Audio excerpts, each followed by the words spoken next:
ఇవ్వండి, ఆ తర్వాత పక్కన ఉన్న కడప జిల్లా వాళ్ళకి ఇవ్వండి, ఆ తర్వాత అవసరమైతే అవతల పక్కన బోర్డర్స్లో ఉండి తమిళనాడు వాళ్ళకి ఇవ్వండి, అవసరమైతే తర్వాత కడప వాళ్ళకి ఇవ్వండి. అట్లా అట్లా రెండేసి చొప్పున ఇవ్వండి. అట్లాగే రాష్ట్రం అన్ని గుళ్ళకి గుళ్ళ చుట్టూతా ఉన్నటువంటి ఊళ్ళకి పల్లెటూళ్ళలో ఉన్నాడు గుడి చుట్టూ ఉంటాయి కదా, సింహాచలం తర్వాత అన్నవరం, ఇట్లాగే ఆ గుళ్ళ చుట్టుపక్కల ఉన్నటువంటి విజయవాడ దుర్గ గుడి, ఇట్లాంటి గుళ్ళ చుట్టుపక్కల ఉన్నటువంటి ఏరియాల్లో ఉన్నటువంటి రైతులందరికీ ఇవ్వండి. రాష్ట్ర వ్యాప్తంగా టీటీడీ తరపున సనాతన డైరీ అంటారా లేకపోతే టీటీడీ డైరీ అంటారా పెట్టండి. రాష్ట్ర వ్యాప్తంగా పాల సేకరణ మీరు గేదె పాలను మీరు సేకరించుకోండి మీ డైరీలకి, మీ ప్రైవేట్ డైరీలకి. ఆవు పాల డైరీలు ఖచ్చితంగా చేయండి.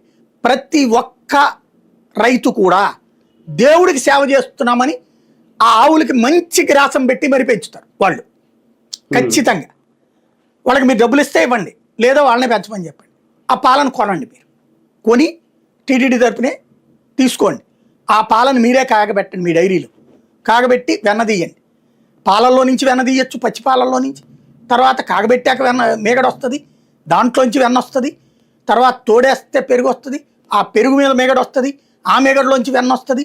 ఈ వెన్నంతా కరగబెట్టండి, నెయ్యి తీయండి, స్వామివారి కైంకర్యాలకు వాడండి, గుళ్ళో ఉన్నటువంటి పూజలకు వాడండి, గుళ్ళో ఉన్న భోజనాలకు వాడండి, అన్నిటికీ వాడండి. అన్ని గుళ్ళల్లో వాడండి. ఇయే 10 లక్షల ఆవులు కావాలంటే 10 లక్షలు కొనండి, అన్ని గుళ్ళకి కలిపితే.